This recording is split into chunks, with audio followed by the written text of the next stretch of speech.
صنف نسوانیت کے عروج کا نام جناب فاطمہ ہے، سبحان اللہ، کہ جنہوں نے کامل ہو کر کامل حیت میں بتایا کہ ایک خاتون جسے صنف نازک کہہ کر ایک طرف لگا دیا جاتا ہے، اگر وہ ترتیب دے کر اپنی زندگی کو گزارے تو پھر وہ بچے اس طرح کے کامل کر دیتی ہے کہ ہر بچہ امام بن جاتا ہے۔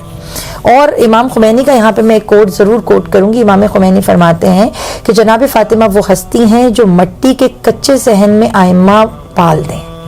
تو ان کے کسی شاگرد نے پوچھا یہ آپ کہہ دیتے کہ جناب فاطمہ ایک ایسی ماں ہیں جو بچے امام بنا دیں، آپ نے یہ کیا کہا کچے صحن میں؟ تو انہوں نے جملہ کہا تاکہ لوگوں کو یہ پتا چلے کہ اولادیں سہولیات سے نہیں پلتی، تربیت ماں سے پلتی ہیں۔ سبحان اللہ۔ تو جناب فاطمہ الزہرا نے عبادت یعنی اللہ کے حق میں بھی کوتاہی نہیں کی اور بچوں کو بھی باکمال پالا۔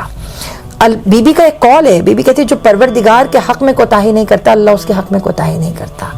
اور ہمارا مسئلہ یہ کہ ہم دنیا کے کاموں میں خدا کو فراموش کر دیتے ہیں، تو خدا نہ خواستہ اگر خدا ہمیں فراموش کر دے تو ہم کہیں کے نہیں رہیں گے۔ بالکل، ہم